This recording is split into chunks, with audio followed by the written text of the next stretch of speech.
Good wishes to all of you. An Introduction to Indian Art Part 1 Textbook in Fine Arts for Class 11. 6th chapter Temple Architecture and Sculpture. Take a look at this map. Temple architecture in India. Outline map, not to scale.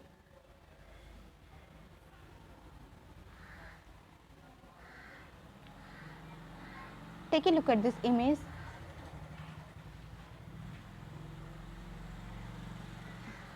Chadarmukling, Nachna, Kuthara insect. Shiva Temple, Nachna Kuthara, Madhya Pradesh, 5th century CE. Today, when we say temple in English, we generally mean a Devalaya, Devakula Mandir, Kovil, Diol, Devasthanam or Prasada depending on which part of India we are in. Most of the art and architecture remains that survive from ancient and medieval India are religious in nature. That does not mean that people did not have art in their homes at those times, but domestic dwellings and the things in them were mostly made from materials like wood and clay, which have perished. This chapter introduces us to many types of temples from India. Although we have focused mostly on Hindu temples, at the end of the chapter you will find some information on major Buddhist and Jain temples too. However, at all times we must keep in mind that religious shrines were also made for many local cults in villages and forest areas, but again not being of stone and stone the ancient order. Medieval shrines in those areas have also vanished. Early temples. While construction of stupas continued, Brahmanical temples and images of gods also started getting constructed. Often temples were decorated with the images of gods. Myths mentioned in the Puranas became part of narrative representation of the Brahmanical religion. Each temple had a principal image of a god. The shrines of the temple were of three kinds: Sandhara type without Pradakshinapatam, 2. Nirandhara type with Pradakshinapatam, and 3. Sarva, Sarvatobhadra, which can be accessed from all sides. Some of old important temple sites of this period are Deoghar in Uttar Pradesh, Iran,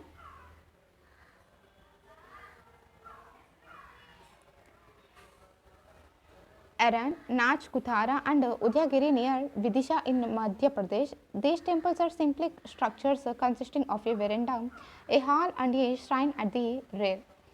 The basic form of the Hindu temple. The basic form of the Hindu temple comprises the following: sanctum, Garbhagriha, literally womb house, which was a small cubicle with a single entrance and grew into a large chamber in time.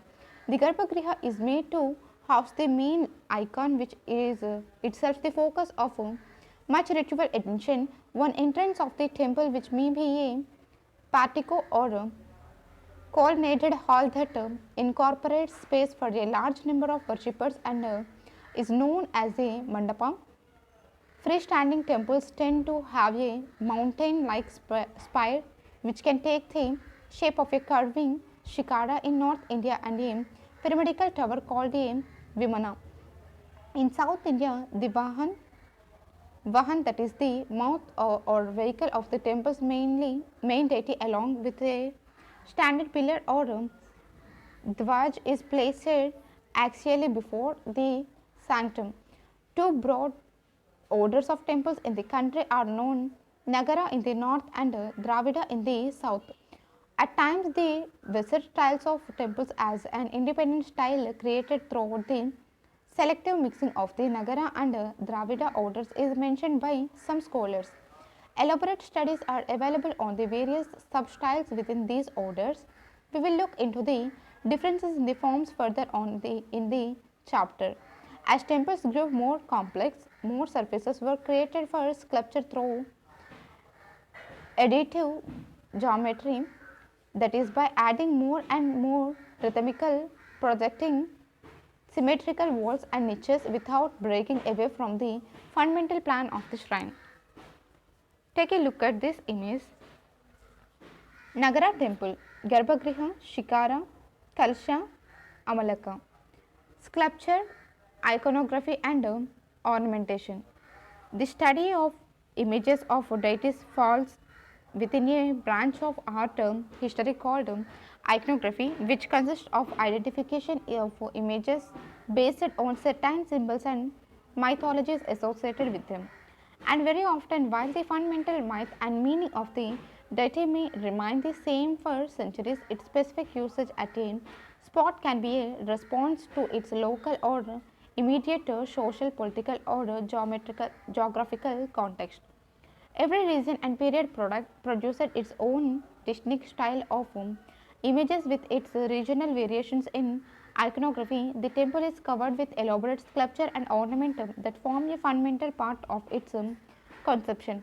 The placement of an image in a temple is carefully planned. For instance, river goddesses Ganga and Yamuna are usually found at the entrance of a Garbhagriha in a Nagara temple. Dwarapalas, doorkeepers, are usually found on the gateway or gopurams or Dravida temples. Similarly, Mithuna's erotic images, Navagrahas, the nine auspicious planets, and yakshas are also placed at entrances to guard them.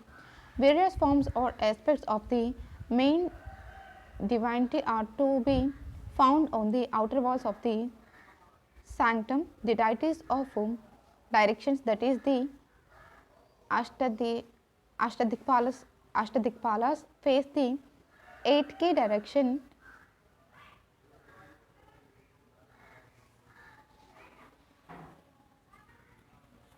on the outer walls of the sanctum and the outer walls of the temple. Subsidiary shrines around the main temple are dedicated to the family or incarnation of the main deity. Finally, various elements of ornamentation such as Gauksa, Vyala, Yali, Kalpa, Lata, Amalaka, Kalasha, etc. are used in distinct ways and places in a temple. Take a look at this temple. Sun Temple, Konark. The Nagara or North Indian temple style. The style of temple architecture that became popular in northern India is known as Nagara. In North India, it is common for an entire temple to be built on a stone platform with steps leading up to it. Further, unlike in South India, it does not usually have elaborate boundary walls or gateways. While the earliest temples had just one tower or a shikhara, later temples had several. The Garbhagriha is always located directly under the tallest tower. There are many subdivisions of Nagara temples depending on the shape of the shikara. There are different names for the various parts of the temple in different parts. Take a look different parts of India. However, the most common name for the simple shikara, which is square at the base and whose walls curve or slope inward to a point on tops, is called the Latina or the Reka Prasada type of shikara. Take a look at these illustrations. Dashavatara Vishnu temple, Deoghar, 5th century CE. Sheshashaina Vishnu, Dashavatara temple, Deoghar. The second major type of architectural form in the Nagara order is the Pamsana. Pamsana buildings tend to be broader and shorter than Latin ones. Their roofs are composed of several slabs that gently rise to a single point over the center of the building. Unlike the Latina ones, which look like sharply rising tall towers, Pamsana roofs do not curve inward, instead, they slope upwards on a straight incline. In many North Indian temples, you will notice that the Pamsana design is used for the mandapas, while the main Garbhagriha is housed in a Latin building. Later on, the Latin buildings grew complex, and instead of appearing like a single tall tower, the temple began to support many smaller towers which were clustered together like rising mountain peaks with the tallest one being in the center, and this was the one which was always above the Garbhagriha. The third main subtype of the Nagara building is what is generally called the Vallapi type. These are rectangular buildings with a roof that rises into a ventilated chamber. The edge of this ventilated chamber is rounded like the bamboo of wooden wagons that would have been drawn by bullocks in ancient times. They are usually called wagon valuated buildings. As mentioned above, the form of the temple is influenced by ancient building forms that were already in existence before the 5th century CE. The Vallabhi type of a building was one of them. For instance, if you study the ground plan of many of the Buddhist rock cut Chaitya caves, you will notice that they are shaped as long halls which end in a curved back. From the inside, the roof of this portion also looks like a wagon valued roof. Central India. Ancient temples of Uttar Pradesh, Madhya Pradesh, and Rajasthan share many traits. The most visible is that they are made of sandstone. Some of the oldest surviving structural temples from the Gupta period are in Madhya Pradesh. These are relatively modest looking shrines, each having 4 pillars that support a small mandapa which looks like a simple square porch like extension before an equally small rooms that served as the Garbhagriha. Importantly, of the two such temples that survive, one is at Udayagiri, which is on the outskirts of Vidisha and is part of a larger Hindu complex of cave shrines, while the other one is at Sanchi near the stupa. This is the first temple having a flat roof. This means that similar developments were being incorporated in the architecture of temples of both the religions. Deoghar in Lalitpur district, Uttar Pradesh was built in the early 6th century CE. That is about 100 years or so after the small temples we just learned about in Sanchi and Udayagiri. This makes it a classical example of a late Gupta period type of temple. This temple is in the Panch Panchayatana style of architecture where the main shrine is built on a rectangular plinth with 4 smaller subsidiary shrines at the 4 corners, making it a total number of 5 shrines, hence the name Panchayatana. The tall and curvilinear shikara also corroborates this date. The presence of this curving Latina or Reka Prasada type of shikara also makes it clear that this is an early example of a classic Nagara style of temple. Sheshashayana is the form of Vishnu where he is shown reclining on the Sheshanaga called Ananta. Naranarayan shows the discussion between the human soul and the eternal divine. Gajendra Moksha is the story of achieving moksha, symbolically communicated by Vishnu's supervision of an Asura who had taken the form of an elephant. This west facing temple has a grand doorway with standing sculptures of female figures representing the Ganga on the left side and the Yamuna on the right side. The temple depicts Vishnu in various forms, due to which it was assumed that the 4 subsidiary shrines must also have housed Vishnu avatars, and the temple was mistaken for a Dasavatara temple. In fact, it is not actually known to whom the 4 subsidiary shrines were originally dedicated. There are 3 main reliefs of Vishnu on the temple walls: Sheshashayana on the south, Naranarayan on the east, and Gajendra Moksha on the west.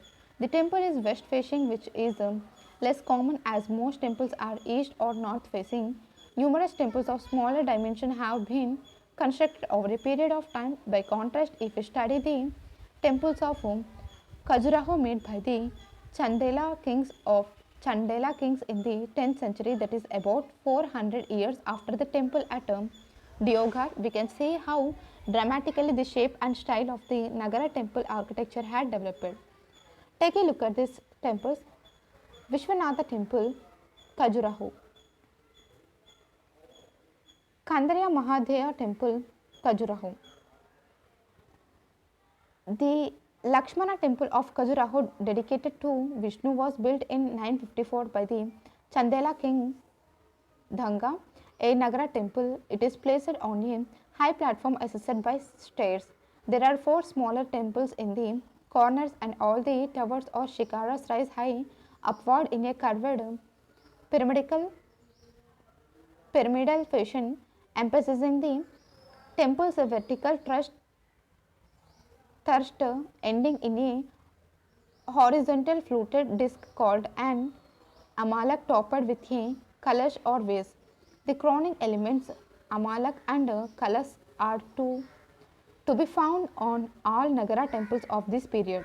The temple also has projecting balconies and verandas, thus very different from Diogar. Kandhariya Mahadeya temple at Khajuraho is the epitome of temple architecture in central India. In the architecture and the sculptures of this temple, which is a massive structure, we see all features of central India temples of the medieval period for which they are known and appreciated all over. Khajuraho's temples are also known for their extensive erotic sculptures. The erotic expression is given equal importance in human experience as a spiritual pursuit, and it is seen as part of a larger cosmic whole. Many Hindu temples therefore feature Mithun, embracing couple sculptures considered auspicious. Usually they are placed at the entrance of the temple or on the exterior wall.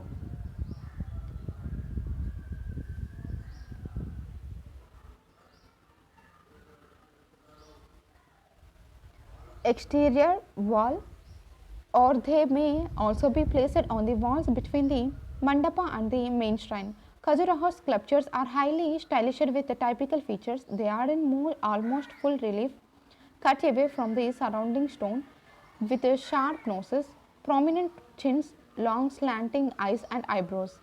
There are many temples at Khajuraho, most of them devoted to Hindu gods. There are some Jain temples as well as a Chausant Yogini temple, which is of interest.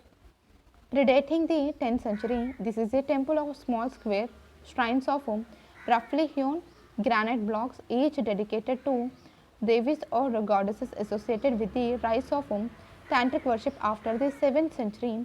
Several such temples were dedicated to the cult of the yoginis across Madhya Pradesh, Odisha, and even as far south as Tamil Nadu. They were built between the 7th and 10th centuries, but a few have survived. Take a look at this illustration on top. Dance class Lakshmana Temple, Khajuraho.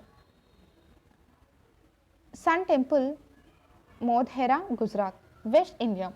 The temples in the northwestern parts of India, including Gujarat and Rajasthan, and stylistically extendable at times to western Madhya Pradesh, are too numerous to include here in any comprehensive way. The stone used to build the temples ranges in colors and types, with while sandstone is the commonest, a grey to black basalt can be seen in some of the 10th to 12th century temple sculptures. The most exuberant and famed is the manipulatable soft white marble, which is also seen in some of the 10th to 12th century Jaina temples in Mount Abu and the 15th century temple at Ranakpur. Sun Temple, Modhera, Gujarat. Among the most important art historical sites in the region is Samalji in Gujarat, which shows how earlier artistic traditions of the region mixed with the post-Gupta style and gave rise to a distinct style of sculpture. A large number of sculptures made of great schist have been found in this region, which can be dated between the 6th and 8th century CE. While the patronage of these is debated, the date is established on the basics of the style. The Sun Temple at Modhera dates back to early 11th century and was built by Raja Bhimdev I of the Solanki dynasty in 1026. There is a massive rectangular stepper tank called the Suryakund in front of it. Proximity of sacred architecture to a water body such as a tank, a river, or a pond has been noticed right from the earliest times. By the early 11th century, they had become a part of many temples. This 100 square meter rectangular pond is perhaps the grandest temple tank in India. 108 miniature shrines are carved in between the steps inside the tank. A huge ornamental arch torana leads one to the Sabha Mandapam, the assembly hall, which is open on all sides as was the fashion of the times in Western and Central Indian temples. The influence of the wood carving traditions of Gujarat is evident in the lavish carving and sculpture work. However, the walls of the central small shrine are devoid of carving and are left plain as the temple faces the east, and every year at the time of the equinoxes the sun shines directly into this central shrine. East India. Eastern India temples include those found in the northeast, West Bengal, and Odisha. Each of these three areas produced distinct types of temples. This history of architecture in the northeast and Bengal is hard to study because a number of ancient buildings in those regions were renovated, and what survives now are later brick or concentrated temples at those sites. It appears that terracotta was the main medium of construction and also for molding plaques which depicted Buddhist and Hindu deities in Bengal until the 7th century. A large number of sculptures have been found in Assam and Bengal, which shows the development of important regional schools in those regions. Take a look at this illustration. Temple Sibsagar, Assam.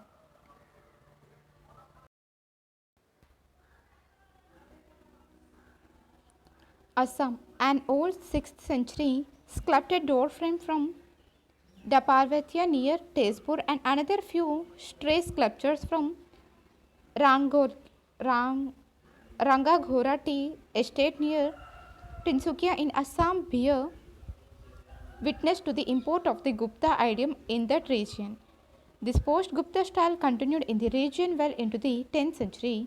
However, by the 12th to 14th centuries, a distinct regional style developed in Assam. The style that came with the migration of the Thais from Upper Burma mixed with the dominant Pala style of Bengal and led to the creation of what was later known as the Ahom style in and around Guwahati. Kamakya temple, a Shaktipeeth, is dedicated to goddess Kamakya and was built in the 17th century. Bengal. The style of the sculptures during the period between the 9th and 11th centuries in Bengal, including Bangladesh and Bihar, is known as the Pala style, named after the ruling dynasty at the time, while the style of those of the mid 11th to mid 13th century is named after the Sena kings, while the Palas are celebrated as patrons of many Buddhist monastic sites. The temples from that region are known to express the local Vanga style. The 9th century Siddheshwara Mahadeva temple in Barkar in Burdwan district example, for example, Shoshetal carving, Shikara crowned by a large Amalaka, and is an example of the early Pala style. It is similar to contemporaneous temples of Odisha. This basics from grows lofter with the passing of centuries. Many of the temples from the 9th to the 12th century were located at Telukupi in Purulia district. They were submerged when dams were built in the region. These were amongst the important examples of architectural styles prevalent in the region, which showed an awareness of all known Nagara subtypes that were prevalent in the rest of North India. However, several temples still survive in Purulia district which can be dated to this period. The black to grey basalt and chlorite stone pillars and arched niches of these temples heavily influenced an earliest Bengal Sultanate buildings at Gaur and Pandya. Many local vernacular building traditions of Bengal also influenced the style of temples in that region. Most prominent of these was the shape of the curving or sloping side of the bamboo roof of a Bengali hut. This feature was eventually even adopted in Mughal buildings and is known across North India as the Bangla roof.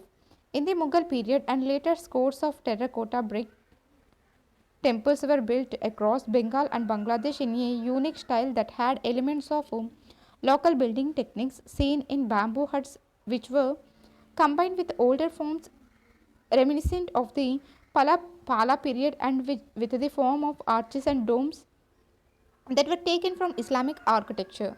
These can be widely found in and around Vishnupur, Banukura, Burdwan, and Birbhum, Birbham, and are dated mostly to the 17th century. Take a look at this illustration. Terracotta Temple, Vishnupur. Take a look at this illustration. Sun Temple, Konark. Odisha. The main architecture features of Odisha temples are classified in three orders, that is Rekhapida, Pihadial, and Kakra. Most of the main temple sites are located in ancient Kalinga modern Puri district, including Bhubaneswar or ancient Tribuneshwara, Puri, and Konark. The temples of Odisha constitute a distinct substyle within the Nagara order. In general, here the Sikara called a jewel in Odisha is vertical almost until the top when it suddenly curves sharply curves sharply inwards. Jewels are preceded as usual by mandapas called Jagamohana in Odisha. The group plan of the main temple is almost always square, which in the upper reaches of its superstructure becomes circular in the crowning mastaka. This makes the spire nearly cylindrical in appearance. In its length, compartments and niches are generally square. The exterior of the temples are lavishly lavishly carved, their interiors general quite bare. Odisha temples usually have boundary walls. At Konark, on the shores of the Bay of Bengal, lie the majestic shrines of the Surya or Sun temple built in stone around 1240. Its Shikara was the colossal creation said to have reached 70 m, which proving proving too heavy for its height fell in the 19th century. The waste complex is within a quadrilateral precinct of which the Jagamohana or the dance pavilion mandapa has survived, which though no longer accessible is said to be the largest enclosure space in Hindu architecture. The Sun temple is set on a high base, its walls covered in extensive detailed ornamental carving. These include 12 pairs of enormous wheels sculpted with spokes and hubs representing the chariot wheels of the sun god who in mythology rides a chariot driven by 7 horses. Sculpted here at the entrance staircase, the whole temple thus comes to resemble a colossal Potential chariot on the southern wall is a massive sculpture of Surya carved out of green stone. It is said that there were three such images, each carved out of a different stone placed on the three temple walls, each facing different directions. The fourth wall had the doorway into the temple from where the actual rays of the sun would enter the Garbhagriha. Jagannatha Temple, Puri. The hills, a unique form of architecture developed in the hills of Kumaon, Garhwal, Himachal and Kashmir. Kashmir's proximity to prominent Gandhara sites such as Taxila, Peshawar and the northwest frontier lent the region a stronger Gandhara influence by the 5th century CE. This began to mix with the Gupta and post-Gupta traditions that were brought to it from Sarnath, Mathura and even centers in Gujarat and Bengal. Brahmin Pandits and Buddhist monks frequently traveled between Kashmir, Garhwal, Kuman, and religious centers in the plains like Banaras, Nalanda, and even as far south as Kanchipuram.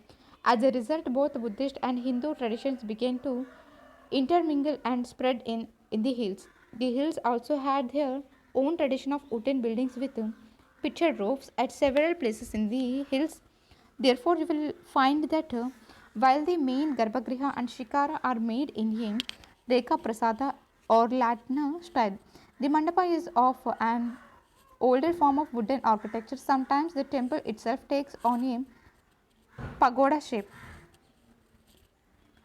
The Kolkata period of Kashmir is the in terms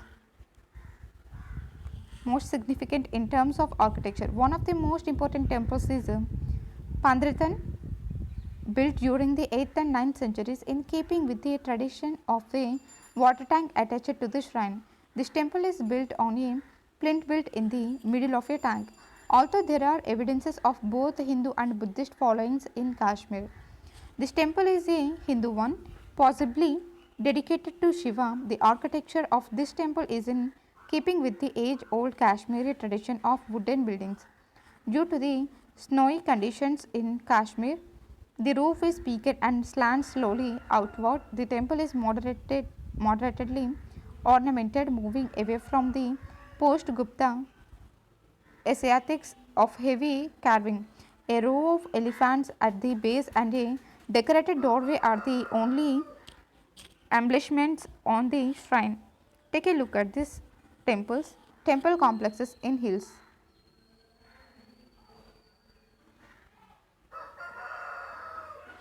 Like the findings at Samalji, the sculpture at Chamba also show an amalgamation of local traditions with a post Gupta style. The images of Mahishasura Mardini and Narasimha at the Laksna Devi Mandir are evidences of the influence of the post Gupta tradition. Both the images show the influence of the metal sculpture traditions of Kashmir. The yellow color of the images is possibly due to an alloy of zinc and copper which were popularly used to make images in Kashmir. This temple bears in an inscription that states that it was built during the reign of Mirivarman, who lived in the 7th century. 7th century of the temples in Kuman, the ones at Jageshwar near Almora and Champavati near Pithogarh are classic examples of Nagara architecture in the region. Take a look at these images. Meenakshi Temple, Madurai, Gangakonda Cholapuram Temple, Garbhagriha, Gopuram, Mandapam, Dravida Temple, Shikara, Vimana.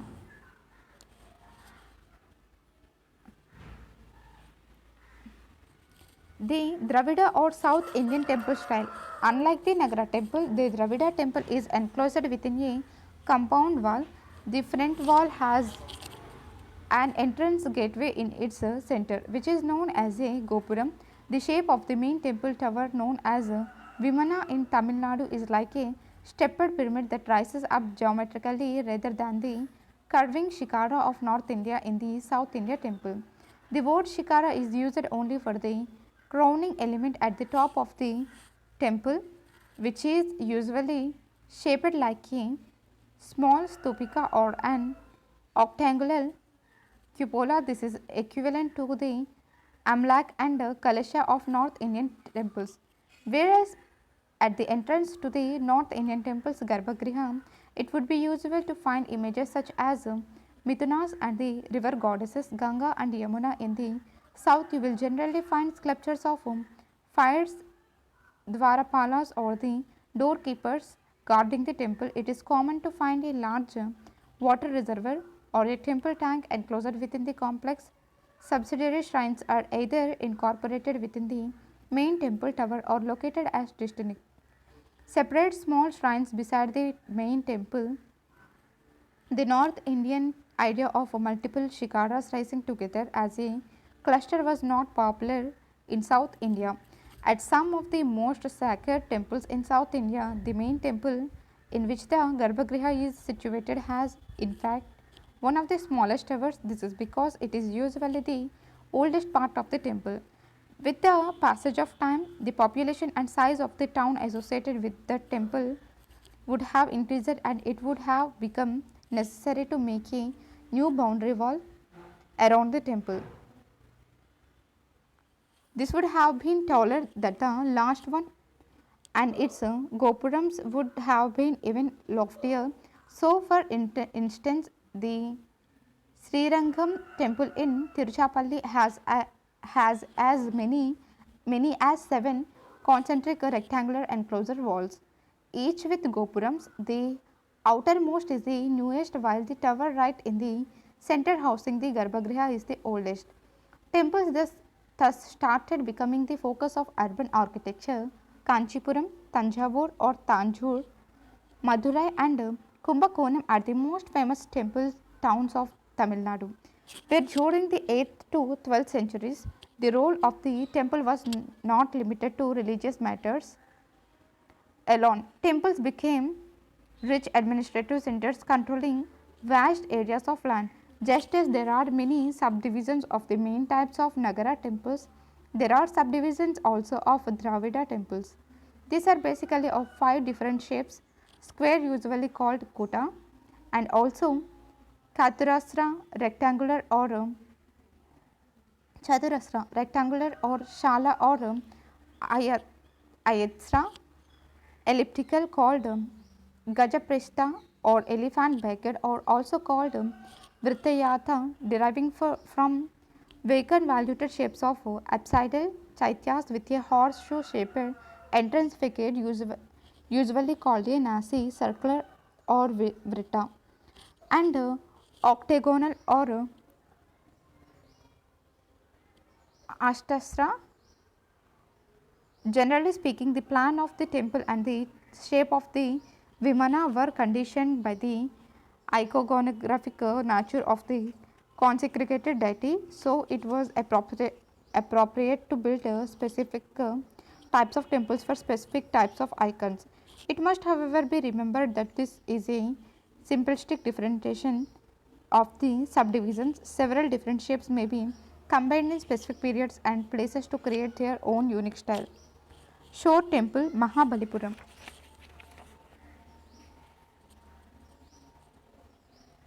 Nandi, Burhadeshwarar, Tanjavur. The Pallavas were one of the ancient South Indian dynasties that were active in the Andhra region from the 2nd century CE onwards and moved south to settle in Tamil Nadu.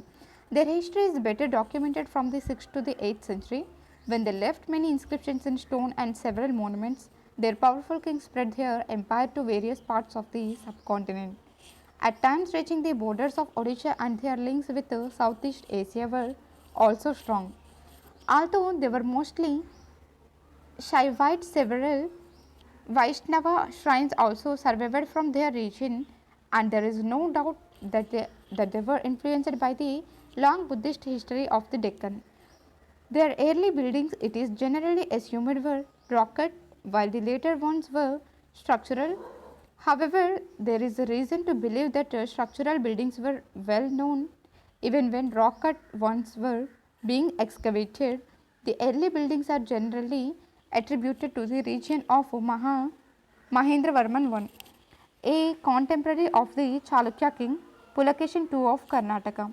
Narasimhavarman I, also known as Mamala, who acceded the Pallava throne around 640 CE, is celebrated for the expansion of the empire, avenging the defeat his father has suffered at the hands of Pulakeshin II, and inaugurating most of the building works at Mahabalipuram, which is known after his as Mamalapuram. Mamallapuram. The shore temple at Mahabalipuram was built later, probably in the region of Narasimhavarman II, also known as Rajasimha, who resigned from 700 to 728 CE.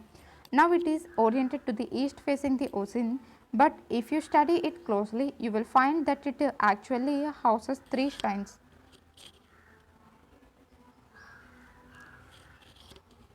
Five Rathas, Five Rathas, Mahabalipuram.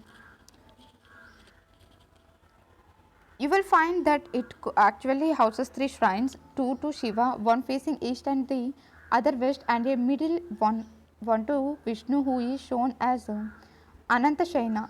This is unusual because temples generally have a single main shrine and not three areas of worship. This shows that it was probably not originally conceived like this, and different shrines may have been added at different times, modified perhaps with the change of patrons. In the compound, there is evidence of a water tank, an early example of a gopuram, and several other images, sculpture of the bull Nandi.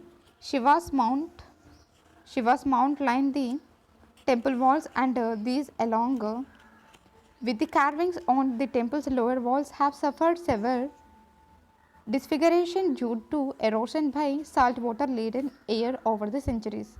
The magnificent Shiva temple of Tanjavur, called the Rajarajeshwara or Brihadishwara temple, was completed around 1009 by Rajaraja Chola and is the largest and tallest of all Indian temples. Temple building was prolific at this time, and over 100 important temples of the Chola period are in a good state of preservation, and many more are still active shrines, bigger in scale than anything built by their predecessors, the Pallavas, Chalukyas, or Pandyas. The Chola temples, pyramidical multi-stored Vimana rises a massive 70-meter, 230 feet approx structure topped by a monolithic shikara, which is an octagonal dome-shaped stupica.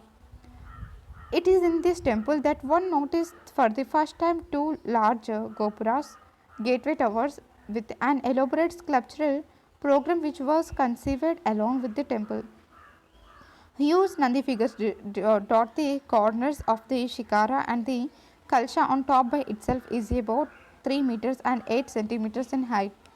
Hundreds of stucco figures decorated the Vimana, although it is possible that some of these may have been added on during the Maratha period and did not always belong to the Chola period. The main deity of the temple is Shiva, who is shown as a huge lingam set in a two-storied sanctum. The walls surrounded the sanctum have extended mythological narratives which are depicted through painted murals and sculptures.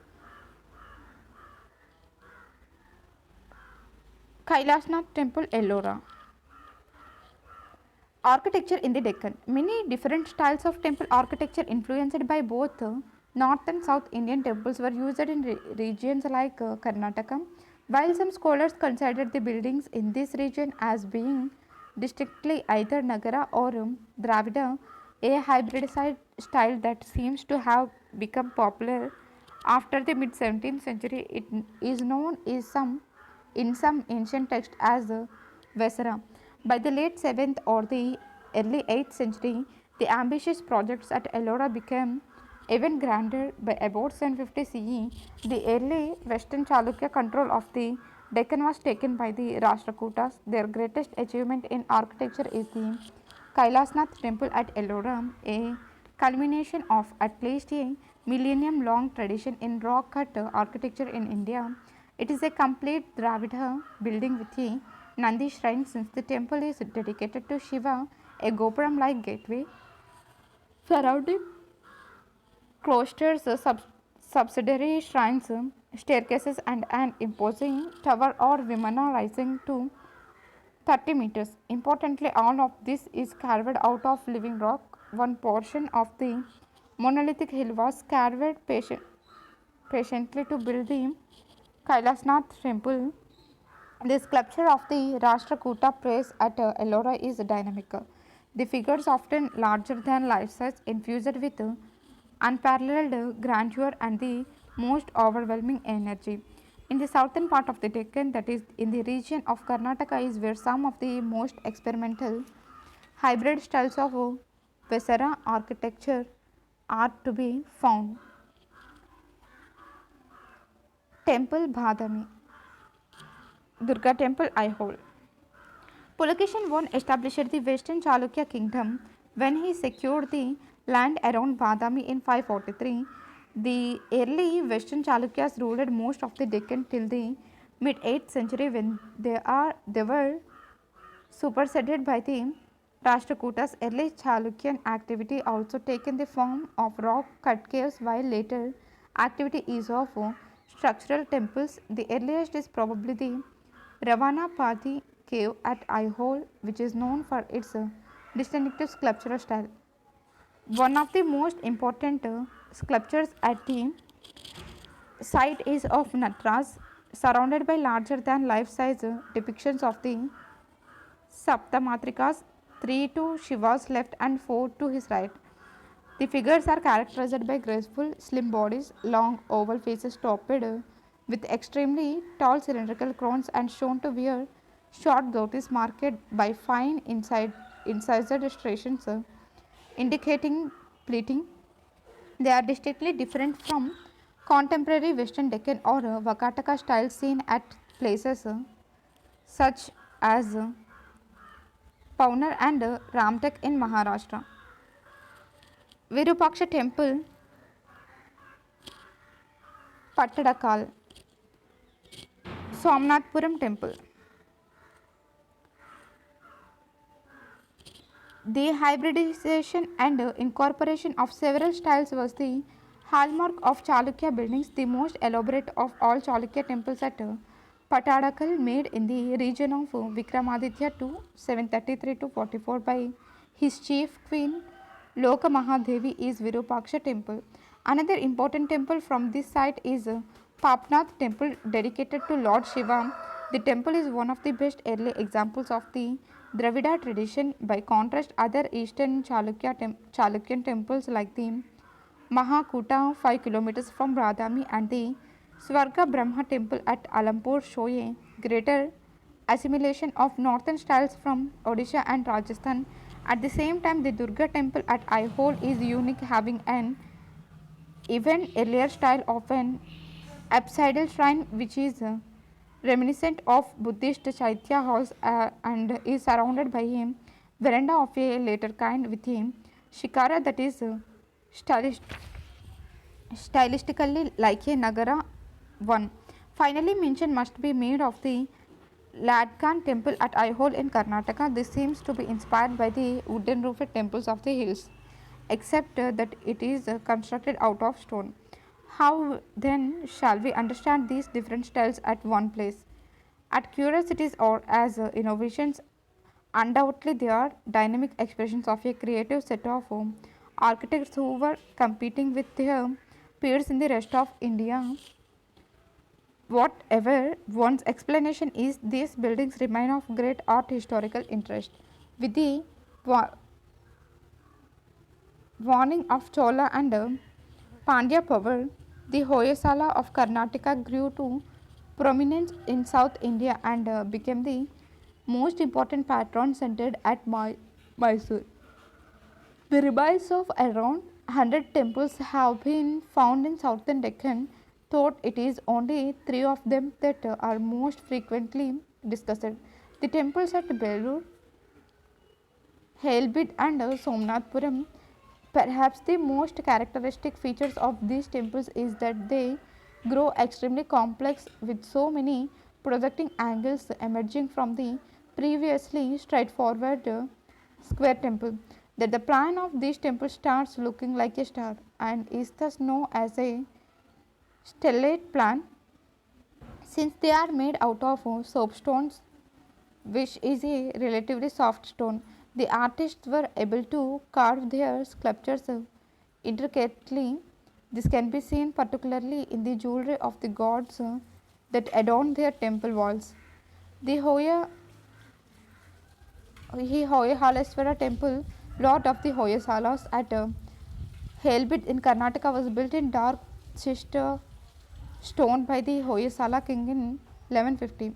Hoysala temples are sometimes called hybrid or Vesara as their unique style seems neither completely Dravidian nor Nagara, but somewhere in between. They are easily distinguished from other medieval temples by their highly original star-like ground plans and a profusion of decorative carvings.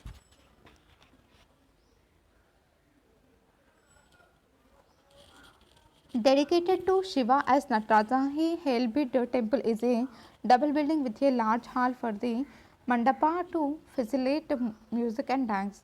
A Nandi pavilion precedes each building. The tower of the temple here and at nearby Belur fell long ago, and an idea of the temple's appearance can now only be gleaned from their detailed miniature versions flanking the entrances from the central square plan cutout angular projections create the star effect decorated with the most profuse carvings of animals and deities.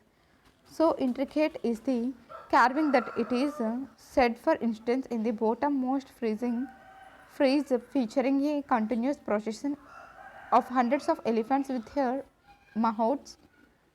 No two elephants are in the same pose.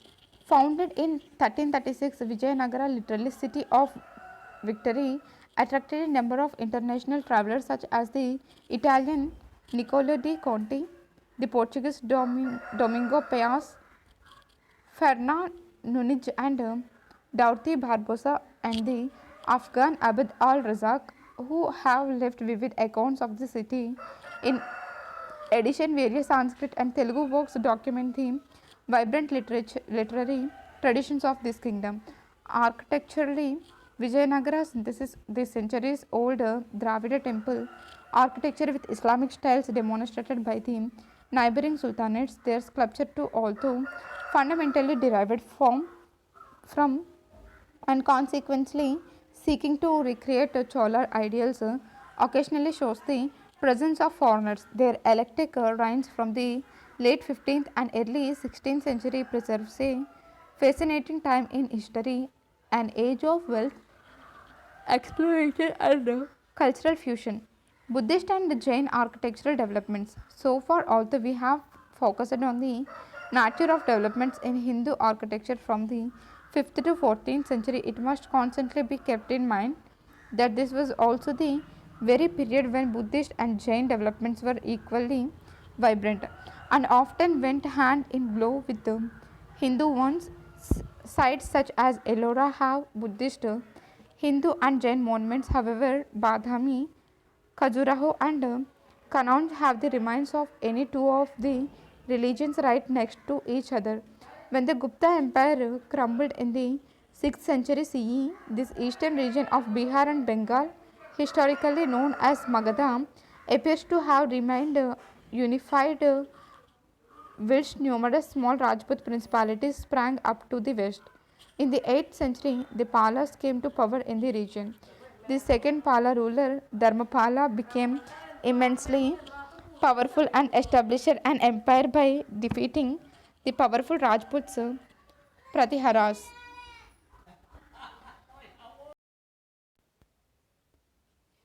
Dharmapala consolidated an empire whose wealth lay in a combination of agriculture along the fertile Ganga's plain and international trade. The preeminent Buddhist site is, of course, Bodh Gaya. Bodh Gaya is a pilgrimage site since Siddhartha achieved enlightenment here and became Gautam Buddha. While the Bodhi tree is of immense importance, the Mahabodhi temple at Bodh Gaya is an important reminder of the brickwork of that time. The first shrine here, located at the base of the Bodhi tree, is said to have been constructed by King Ashoka.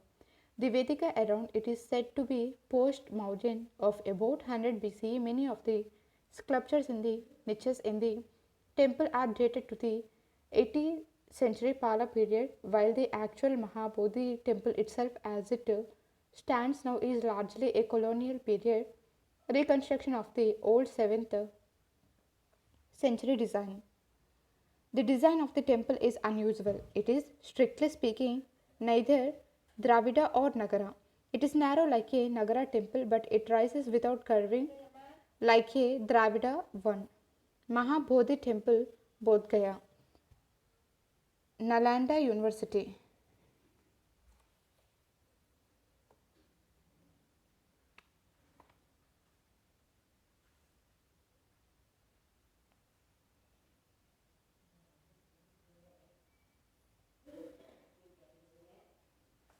The monastic university of Nalanda is a Mahavira as it is a complex of several monasteries of various sizes.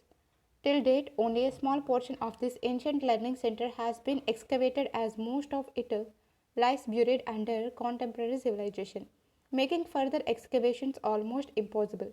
Most of the information about Nalanda is based on the records of Zungzang, previously spelled as Husenstein, which states that the foundation of a monastery was laid by Kumar Gupta in the 5th century CE, and this was carried forward by the later monarchs who built up a fantastic university here. There is evidence that all three Buddhist doctrines, Theravada, Mahayana, and Vajrayana, were taught here, and monks made their way to Nalanda and its neighboring sites of Bodh Gaya and Kurikihar from China, Tibet, and Central Asia in the north, and Sri Lanka, Thailand, Burma, and various other countries from the southeastern parts of Asia. Monks and pilgrims would take back small sculptures and illustrated manuscripts from here to their own countries.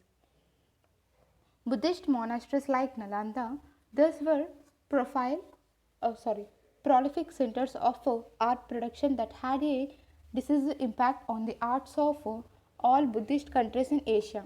The sculptural art of Nalanda in stucco, stone, and bronze developed out of a heavy dependence on the Buddhist Gupta art of Sarnath. By the 9th century, a synthesis occurred between the Sarnath Gupta idiom, the local Bihar tradition, and that of central India, leading to the formation of the Nalanda school of sculpture, characterized by distinct facial features, body forms, and treatment of clothing and jewelry. The characteristic features the characteristic features of Nalanda art, distinguished by its constantly high quality of workmanship, are that the priestly executed sculptures have an ordered appearance with a little effect of crowding.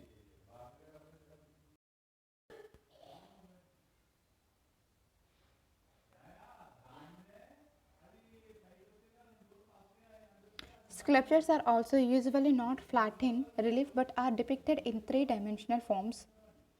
The back slabs of the sculptures are detailed and the ornamentations declare delicate. The Nalanda bronzes dating between the 7th and 8th centuries to approximately the 12th century outnumber the discovery of metal images from all other sides of eastern India and constitute a large body of Pala period metal sculptures like their stone counterparts. The bronzes entirely relied heavily on Sarnath and Mathura Gupta traditions. The Nalanda sculptures entirely depict Buddhist deities of the Mahayana pantheon, such as standing Buddhas, Bodhisattvas such as Manjusri Kumara, Avalokeshvara seated on a lotus, and Nagarjuna during the late 11th and 12th centuries. Take a look at this image. Sculptural details Nalanda.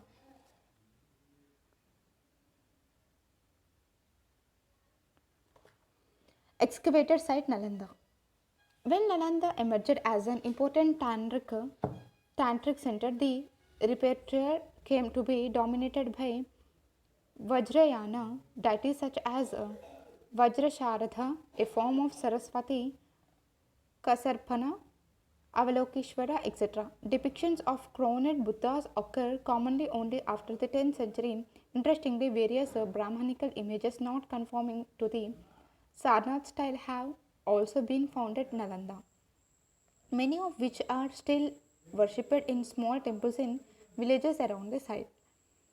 Sarpur in Chhattisgarh is an early Odisha style site belonging to the period between 550 and 800, with both Hindu and Buddhist shrines. In many ways, the iconographic and stylistical elements of the Buddhist sculptures here are similar to that of Nalanda. Excavated site Nalanda, Lakshmana Temple, Sarpur. Later, other major Buddhist monasteries developed in Odisha, Lalitagiri, Vajragiri, and Ratnagiri are the most famous of them. The port town of Nagapattanam was also a major Buddhist center right until the Chola period. One of the reasons for this must have been its importance in trade with Sri Lanka, where large numbers of Buddhists still live. Bronze and stone sculptures in Chola style have come to light at Nagapattinam and generally date back to the 10th century. Lord Bahubali, Gomateshwara, Karnataka. Jains were prolific temples builders like the Hindus, and their sacred shrines and pilgrimage spots are to be found across the length and breadth of Indian, except in the hills. The oldest Jain pilgrimage sites are to be found in Bihar. Many of these sites are famous for early Buddhist shrines in the Deccan. Some of the most architecturally important Jain sites can be found in Ellora and Aihole. In central India, Deoghar, Khajuraho, Chanderi, and Gwalior have some excellent examples of Jain temples. Karnataka has the rich heritage of Jain shrines, and at Shravana Belkola, the famous statue of Gomateshwara, the granite statue of Lord Bahubali, which stands 18 meters of or 57 feet high, is the world's tallest monolithic freestanding structure. It was commissioned by Chamundaraya, the General in Chief and Prime Minister of the Ganga Kings of Mysore. Take a look at this illustration, Jain sculpture Mount Abu. Take a look at this illustration, Dilwara Temple Mount Abu. The Jain temples at Mount Abu were constructed by Vimal Shah, notable for a simplistic exterior in contrast with the exuberant marble interiors. Their rich sculpture decorations with a deep undercutting creates a lace-like appearance. The temple is famous for its unique patterns on every ceiling and the graceful bracket figures along the domed ceilings. The great Jain pilgrimage site in the Shatrunjay Hills near Palitana in Kathiawar, Gujarat is imposing with scores of temples clustered together. In this chapter, we have read about the prolific sculptural and architectural remains in different types of stone, terracotta and bronze from the 5th to the 14th centuries. Undoubtedly, there would have been sculptures made of other media like silver and gold, but these would have been melted down and reused. Many sculptures would also have been made of wood and ivory, but these have perished because of their fragility. Often, sculpture would have been painted, but again, pigments cannot always survive hundreds of years, especially if the sculptures were exposed to the elements. There was also a rich tradition of painting at this time, but the only examples that survive from this period are murals in a few religious buildings.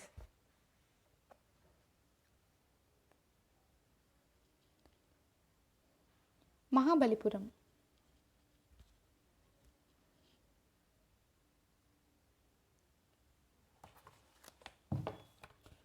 Mahabalipuram is an important coastal town from the period of the Pallavas. It is dotted with several important rock cut and freestanding structural temples, mostly made in the 7th and 8th centuries. This large sculpture panel, or one of the largest and oldest known in the world, is nearly 30 meters long and 15 meters high. There is a natural cleft in the rock which has been cleverly used by its sculptors as a channel for water to flow down. This water collects in a massive tank in front of the sculpted wall. Scholars have interpreted the story depicted on the panel differently, while some believe that it is the story of the descent of the Ganga from heaven to earth. Others believe that the main story is of Kiratharjuniyam or Arjuna's penance, a poetic work by Bhairavi which is known to have been popular in the Pallava court. Other scholars have interpreted the symbolism behind the sculptures to show that the old tableau was created to be a prashasti or something to praise the Pallava king, who they say would have sat enthroned in the tank in front of this extraordinary backdrop. A temple has been given prominence in the relief, ascetic and worshippers sit before it. Above it is an emaciated bearded figure standing in penance on one leg. his arms raised above his head.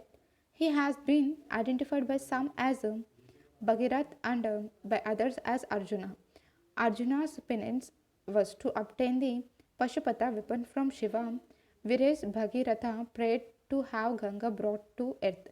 Next to this figure stand Shiva, who has one hand in the boon bestowing gesture or Varda Mudra. The small Gana or draft who stands below this hand may be a personification of the powerful Pashupata weapon. All the figures are shown with a slender and linear quality in an animated state of movement. Apart from humans and flying celestials, there are several naturalistically carved birds and animals as well. Particularly noteworthy are the extraordinary well modeled and lifelike elephants and the pair of deer who are under the shrine. The almost humorous, however, is a cat who has been shown standing on his hind legs with his hands raised, imitating Bhagirath or Arjuna. Close examination, however, reveals that this cat is in fact a symbolic device. He is surrounded by rats which are unable to disturb him from his penance. Perhaps this is a metaphor used by the artist to show how strong Arjuna or Bhagiratham penance was, who is also standing still, undistributed by his surroundings. Ravana shaking Mount Kailash, Kailasha.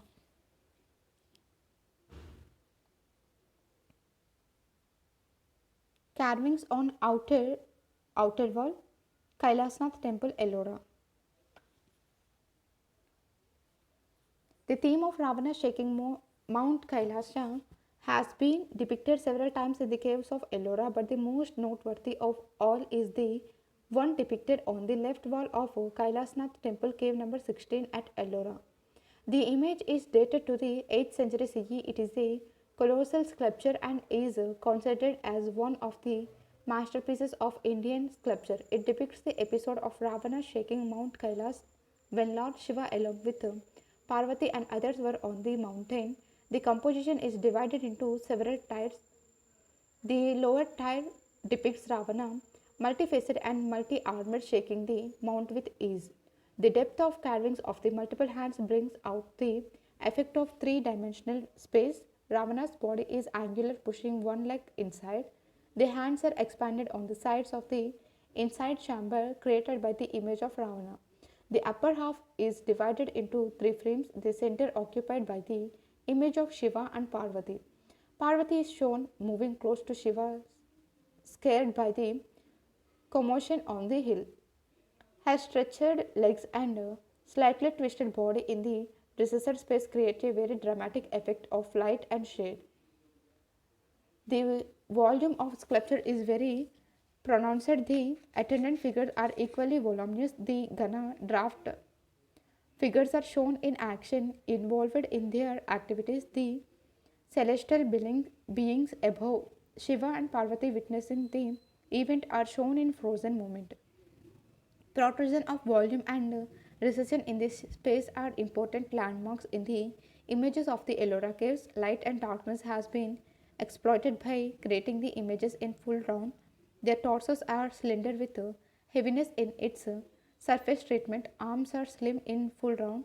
Attendant figures on the two sides have angular frontality. Every image in the composition is beautifully interwoven structurally with each other.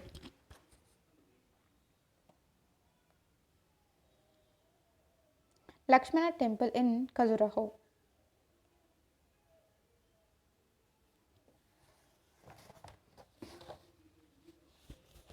The temples at Khajuraho are all made of sandstone. They were patronized by the Chandela dynasty. The Lakshmana temple represents the full-fledged developed style of temple architecture during the time of the Chandelas. Its construction was completed by 1954, the year as per the inscription found at the base of the temple by Yashovarman, the seventh ruler of the Chandela dynasty. The temple plan is of a Panchayana type. The temple is constructed on a heavy plinth. It consists of an Ardha Mandapa porch, the Maha Mandapa Great Hall, and the Garbhagriha with Vimana.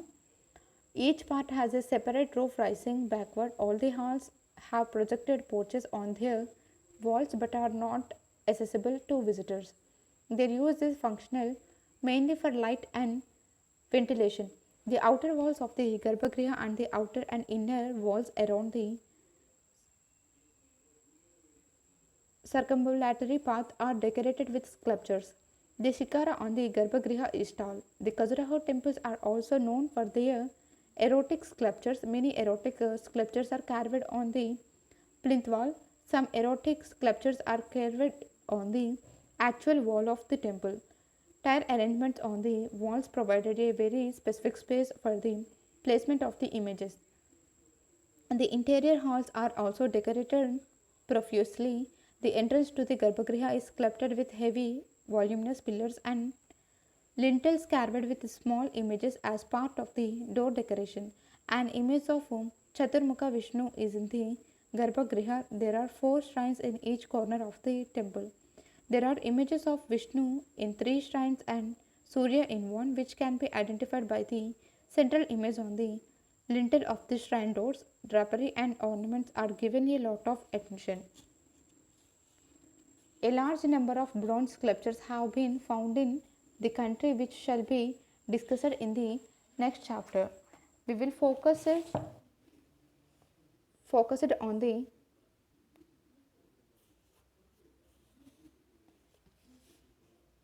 dominant art styles and some of the most famous monuments from different parts of India in the medieval period. It is important to realize that the enormous artistic achievements that we have studied here would never have been possible if artists worked alone.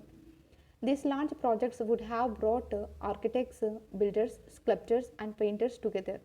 Above all, by studying these artworks, we are able to learn much about the kind of society that made these